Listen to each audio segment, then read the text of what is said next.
Mission APSC ANJ নামৰ YouTube চেনেলটোলৈ আপোনালোকক স্বাগতম জনাইছোঁ। যদি আপোনালোকে চেনেলটোত প্ৰথমতে আহিছে দেন প্লিজ লাইক কৰিব, শ্বেয়াৰ কৰিব, ছাবস্ক্ৰাইব কৰিব আৰু কাষতে থকা বেল আইকনটো প্ৰেছ কৰিব যাতে মই দিয়া ভিডিঅ'বিলাকৰ আপডেট আপোনালোকে সময়মতে পায়। এই চেনেলটো কমপ্লিটলি APSCৰ assistant engineer, junior engineer, civil engineering ডিপাৰ্টমেণ্টৰ লগতে বিভিন্ন ধৰণৰ জিকে ডিছকাশ্যনো এই চেনেলটোত হয়। চ' আপোনালোকে যদি এই চেনেলটো প্ৰথমে আহিছে then please like, share and subscribe কৰিব। আমি জিঅ'টেকনিকেল ইঞ্জিনিয়াৰিঙৰ লাইভ ক্লাছ কৰি আছিলোঁ। চ' প্ৰথমটো ক্লাছত আমি বেচিকেলি জিঅ'টেকনিকেলৰ বিভিন্ন ধৰণৰ পেৰামিটাৰ ডিছকাছ কৰিলোঁ। আপোনালোকে যদি চোৱা নাই তেনেহ'লে মোৰ ইয়াতে গৈ আপুনি চাব পাৰে ভিডিঅ' লিষ্টত গৈ। তেনেদৰে ছেকেণ্ড ক্লাছটো আমি ডিছকাছ কৰিলোঁ APSC জিঅ'টেকনিকেল ইঞ্জিনিয়াৰিঙৰ। সেইটো যদি আপোনালোকে চোৱা নাই দেন প্লিজ ভিজিট কৰিব পাৰে। চ' আজি আমি APSC জিঅ'টেকনিকেল ইঞ্জিনিয়াৰিঙৰ লাইভ ক্লাছৰ থাৰ্ড পাৰ্টটো আমি ডিছকাছ কৰিম। চ' আপোনালোকে ভিডিঅ'টো শেষলৈকে চাই থাকিব, কাৰণ এইবিলাক কনচেপ্ট যদি আপোনালোকৰ থাকে দেন আপোনালোকে APSCৰ এক্সামত ভাল কৰিব পাৰিব। চ' আমি আগৰ ক্লাছত ডিছকাছ কৰিছিলোঁ বেচিকেলি দ্য পৰচিটি আৰু ভইড ৰেচিঅ'ৰ ডিফাৰেঞ্চ। মই আকৌ এবাৰ কৈ দিছোঁ পৰচিটি কি হয়, পৰচিটিৰ ছিগনিফিকেঞ্চটো আমাৰ বেছি নাই, ভইড ৰেচিঅ'ৰ ফিজিকেল ছিগনিফিকেঞ্চটো বেছি, কাৰণ পৰচিটি আমি মেজাৰ কৰোঁ with respect two total volume and whereas the void ratio we are measuring with respect to volume of solids, আৰু volume of solids to আমাৰ relatively কি হয়, constant parameter হয়। okay, that's why void ratio বিলাক locations বা temperature এইবিলাকৰ dependent নহয়, সেইকাৰণে আমাৰ কি হয় void ratio importance to বেছি হয় because it is relatively constant quantity or the constant parameters। okay, so আজি আমি ডিছকাছ কৰিম ডিগ্ৰী অফ চেচুৰেশ্যনৰ বিষয়ে। চ' ডিগ্ৰী অফ চেচুৰেশ্যনটো কি হয়, so' if you see the formula, আৰু আপোনালোকে বুকতো পাই যাব, ডিগ্ৰী অফ চেচুৰেশ্যনৰ ফৰ্মুলাটো হৈছে volume of water with respect to volume of void. So' ইয়াৰ মেইন ডিফাৰেঞ্চটো কি হৈছে, আমি ৱাটাৰ কণ্টেণ্ট যেতিয়া ডিটাৰমাইন কৰিছিলোঁ এইটো কি আছিলে, ভলিউমৰ ওপৰত বেচিছ কৰি নাছিল, it is based on the weight. ঠিক একেদৰে ইন কেছ অফ ভইড ৰেচিঅ'ৰ পৰচিটিটো আমাৰ বেচিকেলি ভলিউমৰ ওপৰত ডিপেণ্ডেণ্ট আছিল, বাট আমি চাইছিলোঁ কিমান ভইডছ আছে with respect to volume of solids, আমি চাইছিলোঁ কিমান ভইডছ আছে with respect to the total volume. Okay, but degree of চেচুৰেশ্যনত আমি চাম কিমান ৱাটাৰ আছে, ৱাটাৰৰ ভলিউমটো কিমান উইথ ৰেচপেক্ট টু ভইডছ। ইয়াতে টোটেল ভলিউমৰ যিটো কনচেপ্ট বা ভলিউম অফ চলিডৰ যিটো কনচেপ্ট, সেই কনচেপ্টটো নাহে। ছাপ'জ এইটো আমাৰ এটা কণ্টেইনাৰ এটা আছে। Okay, if it is a container, suppose ইয়াতে আমাৰ ভলিউম অফ ভইডছ ইমানখিনি ভইডছ আছে, আৰু এই তলত আমাৰ ভলিউম অফ চলিডছ আছে। These are the volume of solids. Okay, these are volume of solids. Okay, so' তেতিয়া কি হ'ব, এই ভলিউম অফ চলিডছ পেৰামিটাৰটো আমি কনচিডাৰ নকৰোঁ। আমি চাম এই ভইডছত কিমান ৱাটাৰ আছে, ইয়াত যদি অলপ ৱাটাৰ থাকে চ' আমি চাম how much water are there with respect to that volume of voids. So' ভইডছৰ ৰেচপেক্টত যদি আমি চাওঁ কিমান ৱাটাৰ আছে, দেন আমি সেইটো ক'ম ডিগ্ৰী অফ চেচুৰেশ্যন। চেচুৰেশ্যন মানে হৈছে water, right? So' saturation is basically the degree of volume of water with respect to volume of voids. APSC questions পায়ে সুধি থাকে এটা particular range, that is degree of চেচুৰেশ্যনৰ ৰেঞ্জটো কি হ'ব, মনত ৰাখিব। ডিগ্ৰী অফ চেচুৰেশ্যনৰ range is nothing but 0S1। So' মানে 0S1 মানে ডিগ্ৰী অফ চেচুৰেশ্যন তোমাৰ আপোনাৰ 0 হ'ব পাৰে, 0তকৈ ডাঙৰ হ'ব পাৰে, বাট 1তকৈ সৰু হ'ব নোৱাৰে, বাট 1লৈকে হ'ব পাৰে। 1 কেতিয়া হ'ব degree of saturation, fully saturated চইল, মানে যিমানখিনি ভইডছ আছে ফুল্লি চেচুৰেশ্যন হ'বলৈ কি হ'ব লাগিব, volume of voids equal to volume of water. তেতিয়া আমাৰ ইহঁতৰ ৰেচিঅ'টো কি হ'ব, 1 হ'ব। ডেট মিনছ ভইডছ, গোটেইখিনি ভইডছ কি হৈ গ'ল, ৱাটাৰে লৈ ল'লে। all the voids are fill up with water, right? তেতিয়া আমি এইটো কি ক'ম, ডিগ্ৰী অফ চেচুৰেশ্যন ইজ 1। আৰু ড্ৰাই চইল হ'বলৈ হ'লে যদি 0 হ'ব পাৰে নে নাই, কেতিয়াবা সুধি দিব পাৰে degree of saturation is 0 or not, তেতিয়া কৈ দিব বিকজ ড্ৰাই চইল যদি থাকে তেতিয়া ভলিউম অফ ভইডছটো কি হয়, তাতে কোনো ধৰণৰ ৱাটাৰ নাথাকে। ৱাটাৰ নাথাকিলে ভলিউম অফ ৱাটাৰ কি হ'ব, volume of water tends to 0। So' volume of ৱাটাৰটো 0 হোৱাৰ লগে লগে obviously the degree of saturation will be 0। So' এই তিনিটা ইম্পৰ্টেণ্ট কোৰিলেশ্যনছ হয়। কেতিয়াবা ৰেঞ্জটো সুধি দিয়ে 0 পৰা 1ৰ ভিতৰত হয়, আৰু কেতিয়াবা সুধি দিয়ে ড্ৰাই চইল হ'লে ডিগ্ৰী অফ চেচুৰেশ্যন কিমান হয়, 0 হয়, ফুল্লি চেচুৰেটেড হ'লে ডিগ্ৰী অফ চেচুৰেশ্যন 1 হয়। অ'কে, নেক্সট Next আহিব air content. Air content, it can be defined as the ratio of volume of air to the total volume of solid. So air content to কি হ'ব? Air content আমি degree of saturation কি কৰিছিলো? আমি water টো চাইছিলো. Air content আমি চাম air. কিমানখিনি air আছে with respect to volume of void. Okay? So গোটেইবিলাক ভলিউমত যেতিয়া air থাকিব সেইটো নহয়. কিছুমান ভলিউমত water থাকিব, right? আৰু কিছুমান ভলিউমত air থাকিব. So voidsৰ কিমান part air আছে সেইটো যদি আমি চাব যাওঁ with respect to volume, then it is known as air content. Okay? So another important relationship পাই আহি থাকে ইয়াৰ ওপৰত basis numerical. আমি যদি air contentৰ লগত degree of saturation plus কৰি দিওঁ AC plus degree of saturation, then we can get value as 1, right? So AC is nothing but volume of air with respect to volume of voids, right? And degree of saturation, volume of water with respect to volume of voids. So আমি যদি volume of voids VA plus VW কৰো, so basically voidsত কি থাকে? Voidsত দুটা quantity থাকে, এটা হৈছে air, এটা হৈছে water. So air আৰু water দুইটা add কৰিলে কি পাম আমি? Voids পাম. So volume of voids cancel out, so 1. So this is basically the relationship. আৰু এটা কথা হৈছে কি degree of saturation লগতে air content টো same, কেতিয়াবা complete খালী হৈ থাকিব পাৰে। যদি অকল voids আছে তেতিয়া dry cell হ'ব, যদি fully saturated থাকে তেতিয়া কি হ'ব? তেতিয়া volume of air will be 0, যেতিয়া volume of air 0 হৈ যাব, that means air content is also 0 for fully saturated soil. এই তিনিটা আছে আমাৰ correlations. Okay, অলপ large কৰিছো so that you can clearly see. Okay, so next is the percentage of air voids. Percentage of air voids to এইটো different হয়, মনত ৰাখিব। আমাৰ যিটো air content আছে, air content আমি with respect to volume of voids চাম, but percentage of air voids আমি volume of voids respect নাচাম. We are dealing with the percentage of air with respect to total volume. Total volume কিমান আছে? It is similar to porosity. Porosity চাওঁ আমি কি total volume কিমান voids আছে, আৰু air voids, percentage of air voids আমি চাওঁ total volume কিমান air আছে. Okay, আৰু air range টো 0 পৰা 1 লৈকে. Okay, but এই 1 হ'ব নোৱাৰে, 1 হ'বলৈ কি হ'ব লাগিব? VA should be equal to V, right? মানে total volume to air হ'ব লাগিব। So এইটোতো যদি হৈ যায়, গোটেই ভলিউমটোত যদি এয়াৰ থাকে, that means এইটোতো আমাৰ soil particle নহ'বই। soil particle obviously it has some soil particle। যদি solid নাথাকে, গোটেই ভলিউমটোতে যদি খালী থাকে আৰু গোটেইখিনি যদি এয়াৰে লয়, তেতিয়াহে ভেলুটো 1 হ'ব। But এইটো হ'ব নোৱাৰে because we are analysis with soil particles.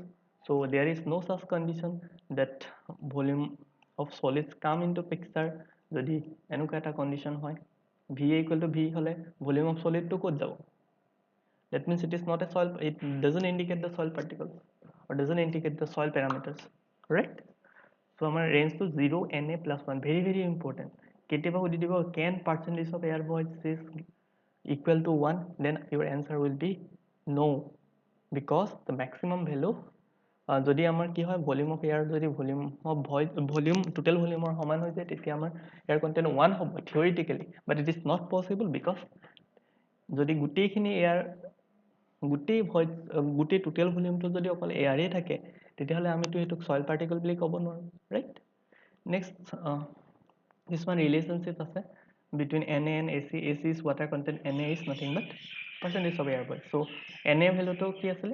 VA with respect to total volume, এটো আমি চাই আইছো আৰু so আমি কি কৰিলো ডিভাইড কৰি দিলো volume of voids array both side, আৰু এই কোয়ান্টিটিটো আমি গম পাও this quantity is volume voids ৰ যদি ৰেসপেক্টত লও তেতিয়া এয়াৰ কন্টেন্ট হয়, এতিয়া আমি চাই আহিলো আৰু volume of voids with respect to total volume, আৰু এটো কি হয় porosity হয়।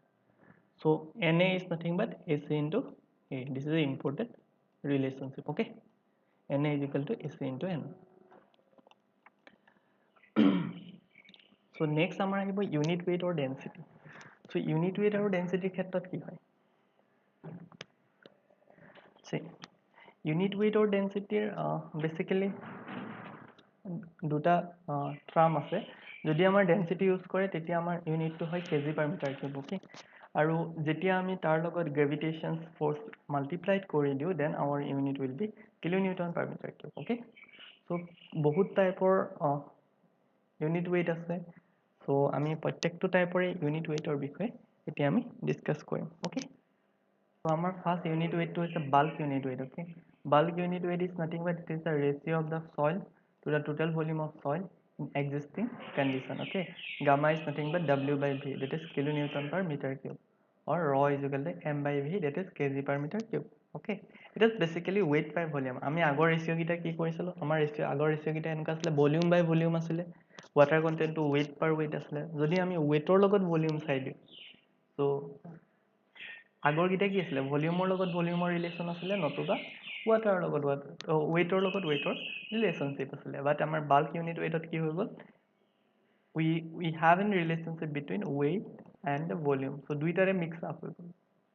ওয়েটৰ ওপৰত ওয়েটৰ ৰিলেশনশিপ আমাৰ ওয়াটাৰ কন্টেন্টত আছিল, ভলিউমৰ ওপৰত ভলিউমৰ ৰিলেশনশিপ আমাৰ পৰচিটি, ভয়েড ৰেশিও, দেন এয়াৰ কন্টেন্ট এইবিলাকৰ আছিল। সো আমি দুইটা যদি মিক্স আপ কৰি দিও, তেতিয়া এটো হৈছে bulk unit weight. Okay, it is per ভলিউমত কিমানটো ওয়েট আছে। ওকে, আৰু ডেনসিটি বুলি ক'লে আমি কি কৰো, ইয়াতে আমাৰ মাস প্যাৰামিটাৰ আহে, আৰু in case of bulk unit wait বুলি যদি আমি কওঁ, তেতিয়া হলে আমাৰ প্যাৰামিটাৰটো ওয়েট আহে, আৰু যদি আমি ইউনিট ডেনসিটি বুলি কওঁ, আমাৰ প্যাৰামিটাৰটো আমাৰ কি হয়, মাস আহে। ওকে, মনত ৰাখিব। নেক্সট এতিয়া আহিছে dry unit wait. So dry unit wait কি হয়, dry unit weight is basically gamma d. Okay, gamma d is nothing but it is the ratio of dry weight of to the total volume of solids. Okay, if the soil is dry, যদি soilটো dry থাকে, তেতিয়া কি হ'ব, gamma d is nothing but w by v. W is nothing but kilonewton, v is nothing but meter cube. Okay, so dry unit weight কি হ'ব, kilonewton per meter cube হ'ব।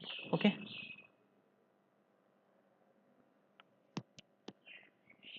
dry unit weight কি হয়, it is the ratio of dry weight to the total volume of solid. So dry weight to লোৱা হয়। Okay, so dry weight is basically কি হ'ব, ইয়াতে যেটো ওয়াটাৰ হ'ব, যেটো weight হ'ব, weight is nothing but equal to weight of solid. solid weight of solid আমি কেতিয়া পাম, যেতিয়া সলিডটো আমি ড্ৰাই কৰি দিম, তেতিয়া কি হ'ব, গোটেইখিনি মইশ্চাৰ কন্টেন্ট গুচি যাব, আৰু only the remaining part is solids. Okay, so gamma d is nothing but weight per volume, that is kilonewton per meter cube. Okay, next আমাৰ আহিব saturated solids. So gamma saturated মানে কি হল, আমাৰ suppose ওপৰত water table এটা আছে আৰু তলত soil খিনি আছে, তেতিয়া কি হ'ব, ওপৰত যদি এনি টাইম water table থাকে, that means তলৰ soil খিনি কি হ'ব, completely saturation state ত থাকিব। So then the weight will be gamma saturated, right? যদি পুৰা শুকাই থাকে, তেতিয়া আমি কম gamma dry, আৰু যদি soil খিনি পুৰা তিতি থাকে বা ভিজি থাকে, তেতিয়া কি হ'ব, gamma saturated. It is the ratio of saturated weight of the soil to total volume of the soil. So year unit to kilonewton per meter, আৰু ইয়াক আমি generally denote কৰো gamma saturated equal to W sat divided by V. Okay, next আমাৰ submerged. Submerged to কি হ'ব, যেতিয়া আমাৰ partially থাকিব water table to, suppose this is a soil, এটো আমাৰ soil হয়। Okay, এই কন্টেইনাৰটোত আমাৰ soil আছে, আৰু ইয়াতে half পাৰ্টত আমাৰ water আছে। তো তেতিয়া কি হ'ব, এটা পাৰ্টত আমাৰ soil আছে, এটা পাৰ্টত আমাৰ water আছে, right? So তেনেকুৱা কন্ডিশনত যেটো আমাৰ soil আহিব, soiler unit weight আমি gamma submerged বুলি। So W submerged by V. Okay,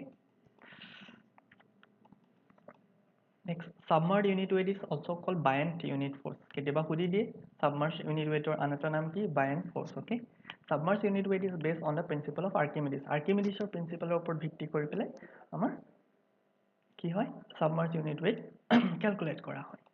So suppose this is a water table, আৰু আমাৰ ইয়াতে gamma saturated আছে, আৰু ইফালে volume V আছে। Okay, এই গোটেই কন্টেইনাৰটো ভলিউমটো V আছে। Net weight of the solid কিমান হ'ব, তেতিয়া হলে এই সলিডে কি ফোর্স পাবো, that is nothing but submerged weight. Okay, এটো পুরা submerged হৈ আছে, that means it is submerged weight. Okay, W submerged আমি কেনেকৈ ক্যালকুলেট কৰিম, আমাৰ গামা স্যাচুৰেটেড যদি আমি প্ৰথমতে ধৰিলাম, যদি এটো কমপ্লিটলি লিকুইড আছে, then we are consider it as gamma W saturated. So W saturated পৰা আমি মাইনাস কৰিম V into gamma W, আমি ওয়াটাৰ প্ৰেসাৰটো মাইনাস কৰি দিম। Okay, then V এ divide কৰি দিম, so that we can get the value of gamma submerged. Okay, so we can finally get that gamma submerged is nothing but gamma saturated by gamma W. Okay, আৰু ideally we will get gamma submerged is equal to half of gamma saturated. Okay, ideal condition আমি কি কৰো, gamma submerged basically saturation যেটো আমাৰ submerged weight, saturation যেটো unit weight হয় তাক 2 এৰে divide কৰি দিম। Suppose gamma saturate যদি 20 থাকে, gamma W 10 থাকে, then gamma submerged to half of gamma W, that is 10 হ'ব, বা আপুনি যদি ফৰ্মুলাৰ পৰা উলিয়াইছে তেতিয়া 20 minus 10 gamma saturated পৰা gamma find কৰে, so approximately it should equal to half gamma saturated. Okay, so কিছুমান ভ্যালু আপোনালোকে মনত ৰাখিব. raw W 1 gram per centimeter square and raw W 1000 kg per meter cube and gamma W is 9.81 kilonewton per meter cube.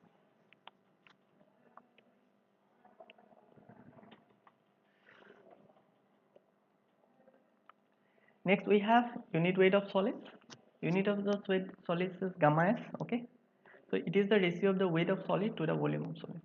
So যদি আমি solidৰ ভিতৰত ৰেচিঅ'টো লওঁ, মানে অকল solidৰ লওঁ, মানে weight of solid লওঁ আৰু with respect to volume of solids.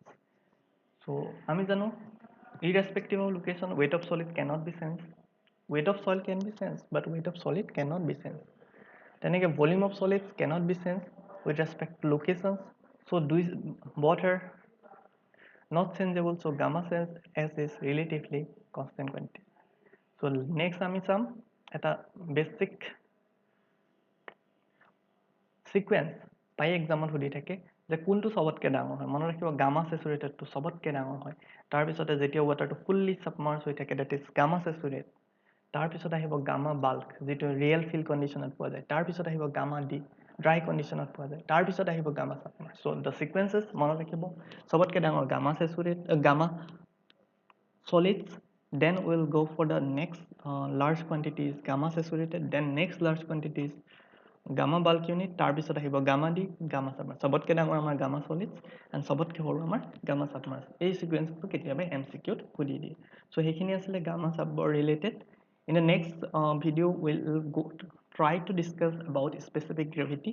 So যদি আপোনালোকে index property মোৰ এই ভিডিওটো হেল্পফুল হৈছে যদি আপোনালোকে যদি ভাবিছে, then please like share কৰিব ফ্ৰেণ্ডছৰ মাজত। Thank you for watching.